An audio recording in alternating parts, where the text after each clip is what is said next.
When Princess Anne emerged, it began with a quiet detour that wasn't on the official schedule. No cameras were invited. No press statement was prepared. Yet within hours, palace watchers noticed something unusual. William and Catherine had appeared at a hospice under circumstances aides refused to explain. The visit lasted less than expected, but the expressions they carried afterward raised far more questions than answers. Before we go deeper into what this really means for the royal family, make sure to subscribe so you don't miss a single update. For a family whose public calendar is measured down to the minute and whose movements are usually announced with deliberate precision, the appearance felt strikingly out of pattern. There had been no polished briefing, no advance notice, no carefully managed sequence of photographs designed to define the story before anyone else could. Just a brief visit, quietly completed, and then silence. But in royal circles, silence rarely remains empty for long. Within hours, ICA emerged. Cushion began to spread not through official channels, but through the quieter ecosystem that follows the monarchy with relentless attention. Palace observers pointed to something they described as unusual restraint in the way information was handled afterward. Public messaging remained measured, statements stayed brief, questions were acknowledged without being expanded upon. Nothing dramatic was said, and yet that absence of explanation became its own kind of signal.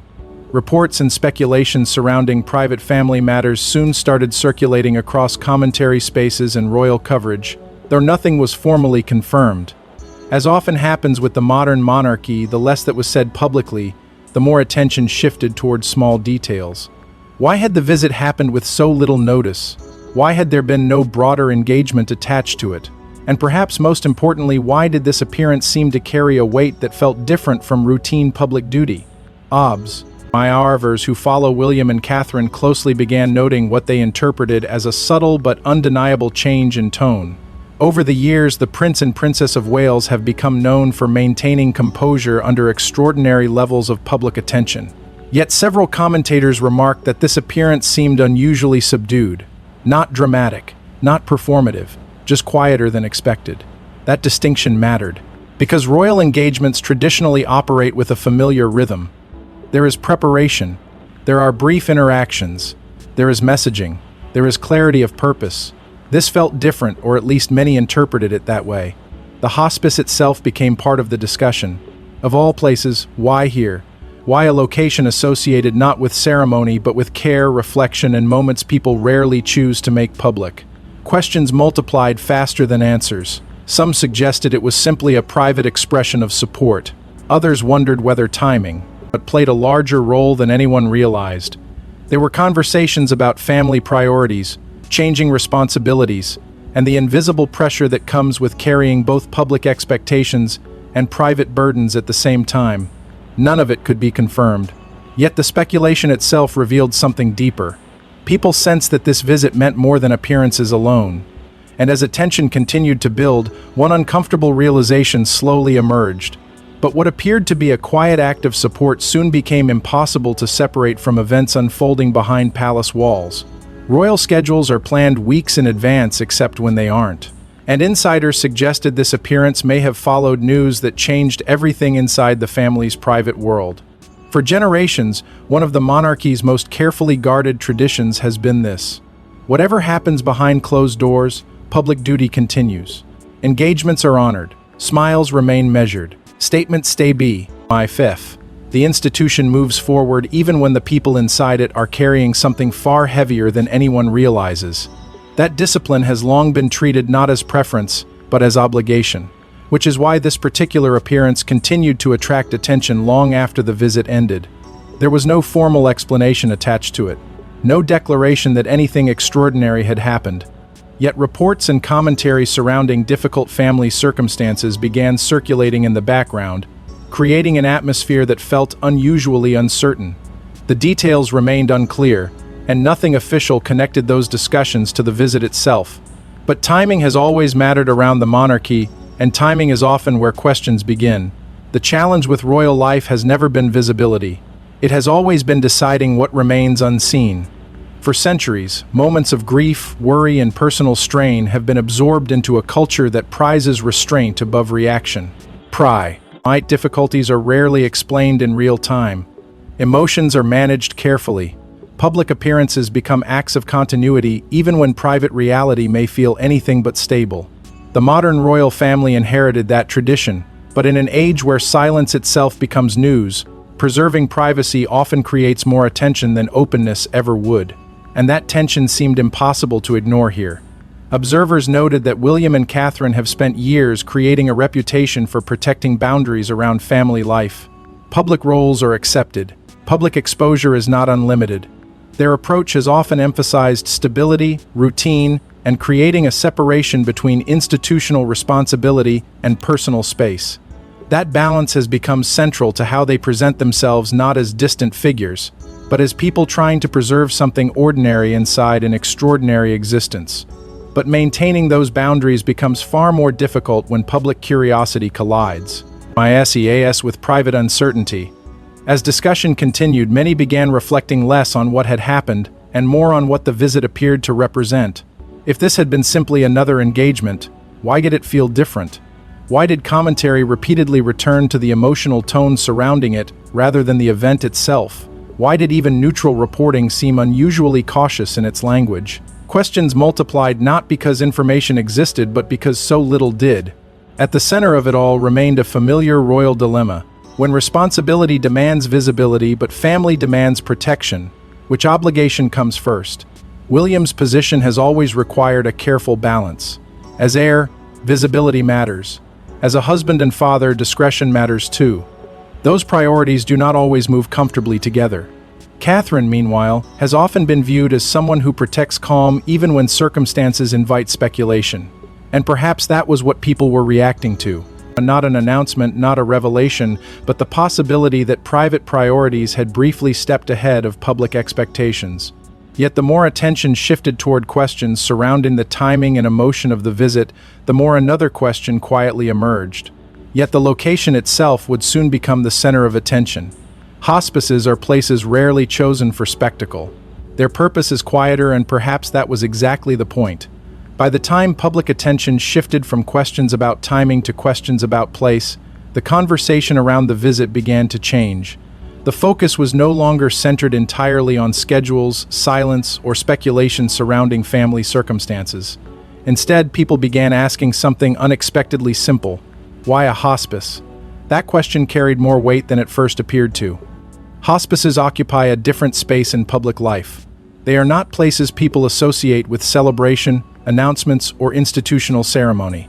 They example ICT in a quieter world, one shaped by care, presence, uncertainty, and moments that rarely make headlines. Their meaning has always extended beyond medicine or support. They represent something deeper: the recognition that not every difficult chapter can be fixed, controlled, or neatly explained. And perhaps that was why this visit lingered in people's minds. For decades, members of the royal family have maintained connections to organizations centered on care, community support, and difficult human realities. Much of that work happens without extraordinary attention. It has traditionally reflected an older royal philosophy, the idea that service matters most in places where recognition is not the objective: hospitals, community centers, support networks, charities. Not because those visits create headlines, but because they reinforce the idea that visibility carries responsibility. Yet this appearance seemed to feel different, not larger, not louder, just more personal. Without official explanation, people naturally began interpreting meaning into the decision itself. If this had been intended as a standard engagement, why had it unfolded with such restraint? Why did the messaging afterward remain so limited? Why did the atmosphere surrounding it feel less like public duty and more like something quieter, something closer to reflection? Public reaction slowly shifted. The earliest conversations had been filled with questions and analysis. But over time, another tone emerged. Curiosity gave way to empathy. Commentators who initially focused on palace dynamics began speaking more carefully. Conversations became less about uncovering hidden details and more about acknowledging something familiar. Even public figures move through moments they do not fully explain, and that recognition changed the story. People started reflecting less on what may have happened and more on what it means when highly visible people choose not to narrate every private experience. There was a growing sense that perhaps the significance of the visit did not depend on dramatic revelations at all. Perhaps the point was never to explain. Perhaps showing up quietly was the message. Still, unanswered questions remained. Because silence has a strange effect around institutions built on symbolism. It creates space. Space for interpretation. Space for projection. Space for stories people tell themselves when details remain out of reach. And in that silence, another possibility quietly appeared. What if the location had not been chosen because of public meaning, but because of private meaning? No evidence confirmed that. No official voice suggested it. Yet once the question surfaced, it became difficult to ignore. The idea that behind institutional roles and carefully managed appearances existed something deeply human, a reminder that titles do not remove uncertainty, responsibility, or emotion. The hospice remained quiet, but the meaning attached to it kept growing. And then people start. Ted comparing this moment to earlier chapters in royal history. For long-time royal watchers, the images felt strangely familiar, as though history had quietly returned wearing different clothes. The more people reflected on the visit, the less it seemed to exist as an isolated moment. Instead, it began settling into a pattern royal observers know well but rarely describe directly. Periods when public appearances become smaller, words become fewer, and ordinary gestures begin carrying unusual meaning. Not because the institution changes, but because difficult moments reveal how much of it has always been built around endurance. That realization led many people backward, not toward scandal, not toward dramatic revelations, but toward earlier periods in royal history when personal strain existed alongside public expectation, and where what was left unsaid often became more memorable than official statements themselves. For generations, the monarchy has operated under an unspoken principle. May alter schedules, but it does not erase responsibility. Public appearances continue. Ceremonies continue. Commitments remain. Yet beneath that discipline has always existed another reality, one rarely acknowledged directly, that even those carrying titles still move through uncertainty, family concerns, and moments they cannot control. That contrast has shaped some of the most remembered chapters in modern royal history. Longtime observers recalled earlier moments where appearances became more restrained during periods of private difficulty. Not because anyone explained what was happening in real time, but because tone shifted. The public often sensed it before they understood it. A shorter appearance, a quieter statement, a decision to be present but only just enough. And suddenly that same language of restraint seemed to return. What stood out in this moment was not the absence of explanation, it was the familiarity of it. For William in particular, the interpretation car added another layer. Public perception of his role has changed steadily over time. There was once an expectation that visibility alone defined royal leadership, but increasingly people have started reading something different into his approach. Not constant presence, but deliberate presence. Choosing when to appear, choosing when not to explain, carrying public obligation while protecting private life where possible. That balance sounds simple until real life interrupts it, because monarchy has always asked its heirs to become symbols long before they stop being people. And perhaps that was why so many conversations returned to Catherine. Over recent years, she has developed a reputation that feels unusual in modern public life, not for saying more, but for resisting pressure to say everything.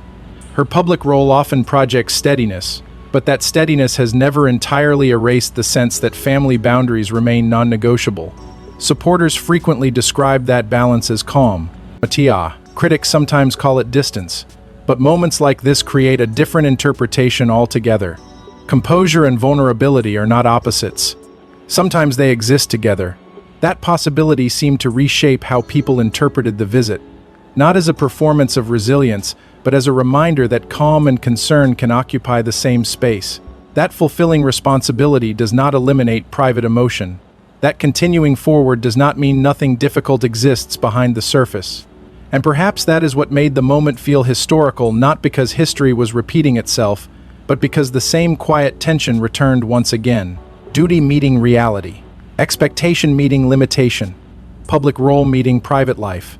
But while the public focused on symbolism, attention inside the palace reportedly shifted elsewhere. Palaces are designed to project certainty.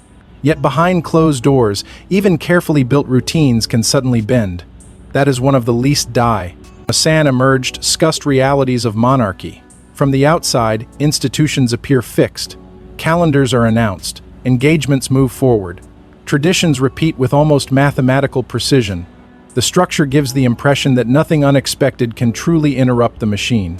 But those who follow royal life closely understand something quieter and far more complicated.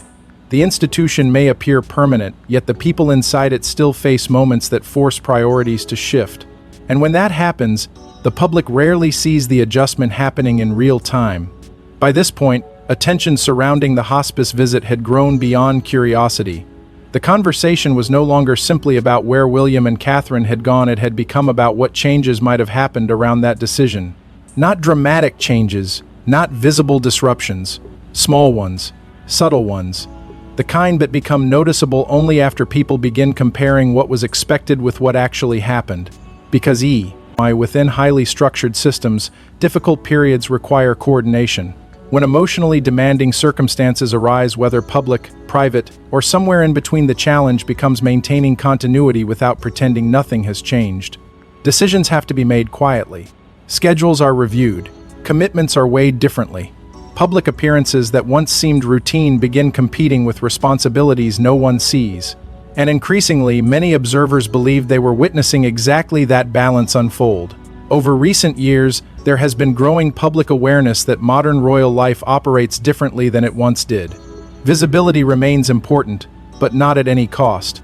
Family-first decisions once viewed as unusual inside royal culture appear more accepted than in previous generations. Not universally, not without criticism, but enough that moments of withdrawal or restraint no longer automatically signal crisis. Still, public attention has a habit of adjustments into larger stories. As discussions continued, people started noticing patterns that may not have meant anything at all, or may have meant more than expected. Fewer appearances, less commentary, more measured communication. Advisors appearing increasingly cautious about unnecessary exposure. The tone remained calm, but the rhythm felt different. That difference became its own source of fascination, because absence has become one of the most powerful forms of communication in public life. People notice what does not happen just as much as what does. An event postponed becomes a headline. A quieter week becomes a theory. A private decision becomes a public conversation. And once that cycle begins, every gesture risks becoming symbolic. That pressure creates its own impossible challenge. How do you preserve normalcy while adapting to circumstances no one fully understands? For William and Catherine, that question seemed increasingly difficult to avoid. Continue. I asked, appearing and risk accusations of performance. Step back and invite speculation. Explain too much and lose privacy. Explain too little and create mystery. No auction escapes interpretation. Yet perhaps the most striking part of this entire period was not that routines appeared to bend, it was that the effort to preserve normality never seemed to disappear. Duty continued. Public life continued. But beneath that continuity, many sensed something quieter taking place. A recalibration of priorities happening without announcement. And then, amid all the discussion about schedules, silence, and symbolism, something happened that redirected attention entirely. Then came the moment that changed how many interpreted the entire visit. It wasn't a speech. It wasn't an announcement. It was a single image, and for many, that image said more than words ever could. After days of discussion built on timing, location, silence, and speculation, attention suddenly narrowed into something much simpler. Apple stopped asking where the visit happened. They stopped debating schedules and palace logistics. Instead, conversation became centered around a single shared impression. The way William and Catherine appeared together seemed to carry a meaning that official language never attempted to provide. That shift changed everything. Public figures are observed constantly, but royal figures occupy a stranger space. Their words are recorded, yet often it is posture, rhythm, and small moments of interaction that shape public interpretation. Entire narratives can emerge not from declarations, but from what audiences believe they recognize in ordinary behavior. And this time, people believe they recognized something. Commentary began focusing less on events and more on atmosphere. Not because anything dramatic occurred, not because there was visible disruption. Quite the opposite. What stood out to many observers was restraint, a sense that nothing had been performed for reaction. The appearance, Anne emerged, felt unusually quiet, and because of that, audiences started searching for meaning in details no official statement could confirm or deny. Catherine's presence quickly became the center of attention. Over the years, public expectations around her role have shifted repeatedly. She has often been viewed as steady, measured, and difficult to read in moments of pressure. That reputation creates its own paradox. When someone known for consistency appears even slightly different, people notice immediately. And many believe they noticed something. Not weakness, not fragility. Something more difficult to describe. A quieter energy, a more inward tone. A presence that felt less ceremonial and more personal. Interpretations multiplied. Some dismissed the discussion entirely and argued that audiences were projecting meaning onto ordinary moments. Others suggested that people were responding to accumulated context, the timing of the visit, the limited communication afterward, the growing awareness. When Princess Anne emerged, that public figures also experienced private pressures. No one could know. But uncertainty rarely stops interpretation. At the same time, another detail began attracting attention. William himself. Observers repeatedly returned to what they described as a more protective public posture, not dramatic, not theatrical, but noticeable enough that conversations started forming around it. Some framed it as nothing unusual. Others interpreted it as evidence of shifting priorities. Public responsibility remained visible, yet there appeared to be a stronger awareness of preserving space around family. That distinction mattered. Because for years, discussions around royal life have often centered on visibility as proof of strength. Show up, continue, keep moving. But this moment introduced a different possibility. What if strength sometimes looks quieter? As media narratives developed, the contrast became impossible to ignore. Some coverage emphasized normalcy and routine. Other voices focused on an asset and emotional interpretation and institutional pressure. One side saw continuity. Another saw something more revealing beneath the surface. And somewhere in between, public reactions softened. The speculation did not disappear, but empathy began replacing certainty. People seemed less interested in discovering hidden answers and more willing to accept that not every important moment arrives with explanation. Still, one question refused to disappear. If so much meaning had been drawn from what appeared visible, what had remained invisible? But perhaps the most revealing part of the story wasn't what people saw. The monarchy has always understood something modern audiences often forget. Silence can become its own statement. By now, the questions had stretched far beyond the visit itself. People had examined the timing. They had discussed the location. They had debated meaning into brief appearances and interpreted emotion through fragments. Yet after all the analysis, one uncomfortable truth remained unchanged. No official explanation had arrived to confirm the theories forming around the moment, and perhaps that absence was not accidental. Modern audiences often expect immediacy, statements, clarifications, updates that transform uncertainty into certainty within hours. But institutions like the monarchy were built in a different era, one where silence was not necessarily avoidance, but structure. Not every family moment was considered public property. Not every difficult chapter required narration. That philosophy feels increasingly unfamiliar now. The modern world rewards constant access. Public figures are expected to explain themselves, reassure audiences, and reduce uncertainty wherever possible. Yet royal life has long operated according to almost the opposite instinct. Reveal carefully, protect selectively, continue publicly while resolving privately. That approach creates frustration. But it also reveals something about how the institution understands itself. An object out royal history, emotional restraint has often been mistaken for emotional absence. Yet they are not the same thing. Restraint does not mean nothing is felt. It means not everything felt becomes visible. For generations, that distinction became part of royal identity, not because emotions lacked importance, but because continuity was viewed as its own responsibility. And perhaps that is why this moment remains so difficult to define. Because silence creates a vacuum, and people rarely leave vacuums empty. Into that space came theories, interpretations, and attempts to connect dots that may never have been connected at all. Some people viewed the lack of detail as evidence that something significant remained hidden. Others argued the opposite, that silence itself was the clearest possible message, a quiet reminder that certain parts of life remain outside public ownership. Neither side could prove certainty. But both reactions revealed something larger than the event itself. Mayan owed how uncomfortable people have become with unanswered questions. Over time, the conversation slowly transformed again. Less urgency, Less insistence on explanation, more reflection. There was a growing recognition that perhaps the most meaningful family moments are not always the ones announced with polished statements and carefully chosen words. Sometimes they happen quietly. Sometimes they are deliberately left incomplete. And sometimes the absence of explanation becomes the explanation.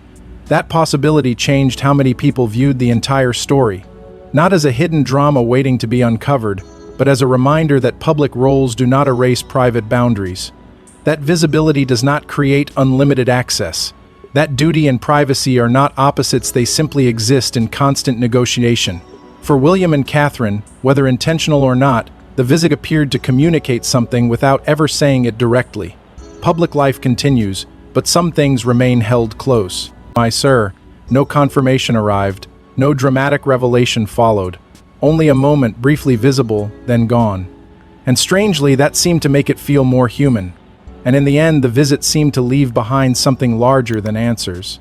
No dramatic declaration followed. No extraordinary announcement arrived. Only a brief appearance and a reminder that even the most visible families carry burdens no audience fully sees. And perhaps that was why this story stayed with people longer than anyone expected. Not because there was a revelation. Not because hidden details emerged or unanswered questions suddenly found resolution. In the end, nothing dramatic happened in the way modern audiences often expect dramatic things to happen.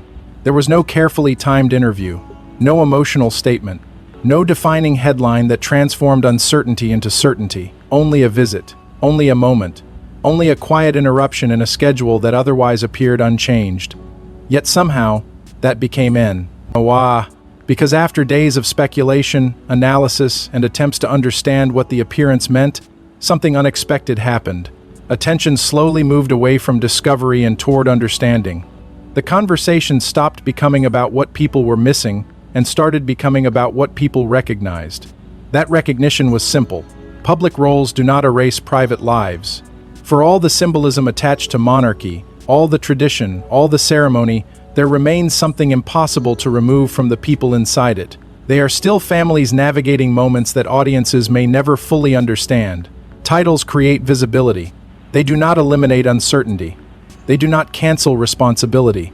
And they certainly do not exempt anyone from carrying difficult seasons quietly. Perhaps that was the message people connected with, not because anyone officially delivered it, but because it emerged naturally from what was left unsaid. Throughout the discussion surrounding William and Catherine remained consistent in one respect. They did not appear to ask for interpretation. They continued doing what public life often demands, showing up where necessary, remaining measured where possible, and allowing actions to exist without extensive explanation. That approach may frustrate some people, but to others it reflects something older and more enduring. The belief that service does not always require narration. The belief that presence can matter more than performance. And the belief that compassion is sometimes most meaningful when it arrives quietly. As public reaction softened over time, the tone shifted once more. There was still curiosity. There were still questions. But increasingly, people seemed less interested in uncovering hidden meaning and more interested in appreciating the humanity inside the moment itself. No one outside the family truly knows what thoughts accompanied that visit. No one knows what conversations happened afterward. Perhaps that uncertainty is not a flaw in the story. Perhaps it is the story. Because what remained after all the discussion was not mystery, it was perspective. A reminder that continuity and emotion are not opposites. That restraint does not mean absence of feeling. That public duty can exist alongside private concern. And that sometimes the strongest message is not delivered through speeches, declarations, or carefully chosen words. Sometimes it appears briefly, then disappears, leaving behind only enough to remind people that even institutions built on tradition are still carried forward by human beings. And maybe that is why this moment lingered. Not because it answered questions, but because it quietly changed them. Because sometimes the most revealing royal appearances are not the ones designed to be remembered, but the ones that were never meant to be seen at all. Thanks for watching. Please don't forget to like and subscribe, and we will see you in the next one.